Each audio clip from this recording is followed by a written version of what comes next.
Smart FM. Smart Career. Dalam menjalani sebuah proses, tentu saja itu merupakan bukan hal yang mudah. Karena banyak hal yang harus dilakukan, banyak hal yang harus difikirkan. Belum lagi waktu yang lama, itu tentu akan menguji kesabaran para pebisnis yang menekuni di bidangnya.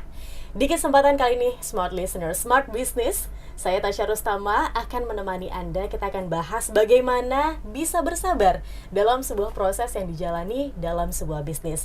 Bersama dengan Swan Kumarga atau akrab disapa dengan Oma Swan. Beliau adalah founder dari Dapur Solo. Halo Oma. Halo, saya panggilnya apa? Tasya. Tasya, halo Tasya. Halo, Oma. Apa kabar? Kabar baik terus ya? Kabar pastinya. baik terus pastinya. Oma gimana kabarnya? Baik dan sehat. Sehat selalu ya. Sehat selalu. Karena ini luar biasa Oma. Kalau melihat bagaimana perjalanan dari Dapur Solo yang udah lama dan mulai dari hal yang kecil, ya, dari garasi rumah. betul. Ini kan tentu prosesnya nggak mudah ya Oma ya. Ya. Mungkin sedikit Oma boleh diceritakan begitu ya. Gimana sih Oma menjalani proses yang ini panjang sekali sampai dengan sekarang? Ya. Kalau flashback proses dimulai kurang lebih tahun 85, 86, 87 lah. Saya menikah 85, kebetulan 86 anak saya baru setahun gitu kan. Mulai dari start 87, jadi kalau flashback tuh bikin saya langsung terenyuh gitu, terharu, dan mulainya kalau sekarang sampai saya sekarang ini lihat Dapur Solo boleh dibilang cukup ada di mana-mana, itu nggak kepikir. Tapi awalnya itu sederhana, saya mulai dari garasi rumah, cuman jualan sederhana, rujak. Bener, kenapa rujak? Itu cuman kepikir gini waktu itu, saya nganggur, tapi saya harus di rumah karena jaga anak, sedangkan saya hobinya makan rujak. Jadi daripada saya harus beli rujak tiap hari, waktu itu 300.000, gaji suami saya akhirnya kepotong nanti buat rujak, tiap hari itu saya harus makan rujak. Jadi kepikir idenya, udahlah saya mau kerja yang di rumah bisa jaga anak apa, dan hobi saya makan rujak. Itulah kepikir, udah jualan rujak aja. Karena modalnya itu nggak mahal. Waktu itu cuman modal puluhan ribu, mau ulekan sudah ada, cobek pastinya ada, cuman beli buah dan gula Jawa, cabai. Simpel kan? Itulah yang dimulai. Karena juga modalnya memang pas-pasan. Jadi awalnya itu. Oke. Tapi ketika menjalani prosesnya sampai dengan sekarang begitu ya Oma, apakah terfikir bahwa aku harus bikin usaha ini jadi lebih besar atau seperti apa saat itu? Pasti. Awal waktu saya jualan, saya cuma mikir yang penting rujak saya tiap hari laku. Tiap hari laku. Udah, lakunya berapa? Ya bisa cukup buat jajan, itu aja. Jadi jangan terlalu mikir, oh saya nggak kepikir kok bakalan punya rumah makan. Jadi intinya kalau mau ngerjain sesuatu, mikir aja kerjaan yang saya kerjain ini laku dari hari ke hari. Pertama lakunya berapa? 2 bungkus, 3 bungkus, sampai akhirnya 5 bungkus, 10 bungkus. Jadi itu awalnya.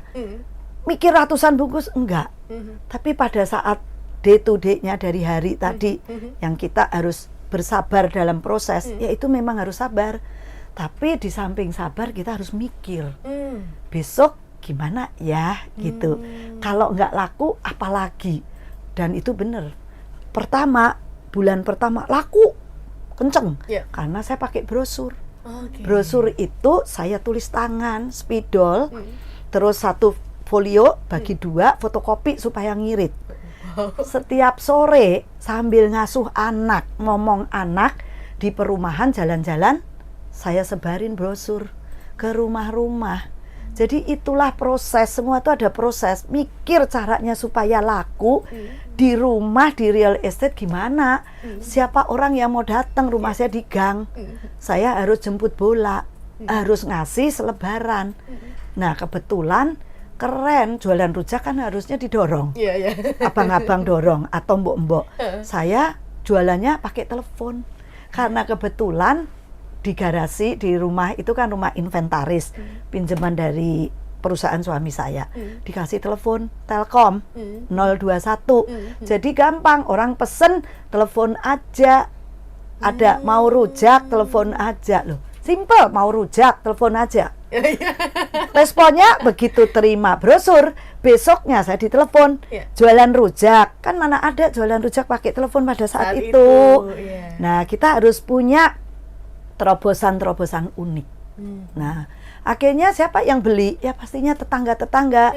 Karena saya edarinya brosur sekitar lingkungan rumah. Bukan saya edarin brosur ke Radio Sonora, rumah saya di Sunter, kan enggak. Smart FM gitu kan enggak. Jadi ya saya edarinya tetangga, radius 100-200 meter. Itu dulu. Lama-lama, oh ada responnya. Jadi bikin rujaknya, terus habis selesai kita antar naik sepeda ontel. Jadi waktu itu saya masih pakai sepeda yang di depannya ada keranjang. Saya ingat sekali, makanya aduh itu memori gitu. Nah awalnya dari situ. Makin lama juga sebulan cukup radius 100-200 ya, orang nggak mungkin tiap hari makan rujak, bosen. Nah sepi lagi. Nah pada saat sepi kita mikir lagi, apalagi ya radiusnya saya tambahin. Kalau dulu sampai 300 meter, sekarang 500 sampai 1 kilo. Jalan ngajak main anaknya udah mulai jauh ya? Jauh gitu loh. Itu proses yang kita itu harus mikir dan kita juga harus lakukan. Nggak mungkin kita cuma duduk supaya tiba-tiba duit masuk. Nggak mungkin. Jadi selain ada kesabaran di situ, tapi juga ada bagaimana inovasi begitu ya Oma? Ya, inovasinya ya sesuai dengan lapangan. Dan itu kita nggak bisa harus, oh kalau gitu saya akan ikutin kayak Oma. Belum tentu, tiap masa itu ada satu kesulitan, ada satu keunikannya. Gitu. Jadi ya itu, radius 1 kilo, terus laku. Akhirnya pada saat titik tertentu, berapa bulan, 6 bulan, itu stuck. Usaha kalau yang kecil, merintis dari garasi, dari tempat yang kita nggak punya, yang istilahnya bukan tempat proper, itu pasti ada tantangannya. Nah di situ kita harus jangan putus asa untuk menghadapi tantangan itu, harus mikir terus gitu. Nah akhirnya yang menjadi tantangan dan juga hambatan begitu ya, Oma. Selain sebagai seorang perempuan, kan mengasuh anak juga, usahanya juga harus jalan, terus juga harus mikir bagaimana ya inovasinya harus dilakukan. Apa yang bisa membuat Oma sebagai businesswoman bisa menjalani itu semua dan akhirnya bisa sampai di titik ini? Kalau dibilang businesswoman, nggak kepikir ya. Tapi karena panutan orang tua saya memang pedagang. Pedagang kelontong, mungkin darah yang ngalirnya juga pastinya lihat orang tua. Tapi kepikir businesswoman enggak. Cuman ya itulah, dari sederhana apa yang ada kita lakukan, terus kita tekunin dan kita usahakan supaya maju. Tiba-tiba nggak lama juga loh, tantangannya juga ada lagi loh. Kemarin waktu tadi saya bilang begitu udah 6 bulan sepi, saya harus berpikir lagi. Musim hujan lagi. Siapa yang mau makan rujak hujan gitu kan? Akhirnya mikir, oh kalau begitu saya harus bikin satu lagi yang setiap orang butuh apa. Nah, kepikir gado-gado. Kan sekalian itu rujak, gado-gado itu kan kayak saudara kembar. Jadi akhirnya buat gado-gado. Terus belajar juga, saya kan nggak suka makan gado-gado. Jadi mesti belajar dari tukang gado-gado yang di pinggir jalan. Oh, bikin gado-gado begini. Nah, kita tiru begitu. Tapi kan setiap orang boleh. Di Jakarta ini siapa sih usaha yang nggak ada yang niru? Tapi bagaimana meniru dan kita bisa berhasil atau bisa laku lah. Jangan berhasil dulu, laku. Itu yang susah. Dan tadi tantangan ya, sebagai ibu, bagaimana saya harus ngasuh anak, nyusuin, ngasih makan dan juga jualan. Itu benar-benar membagi waktunya, ya kita harus smart, seperti Smart FM. Jadi pada saat anak tidur ya kita kerja. Pada saat anak lagi mesti waktunya nyusu atau waktunya ngasih makan, sekolah itu kita sudah atur. Sekolah ya kita harus antar.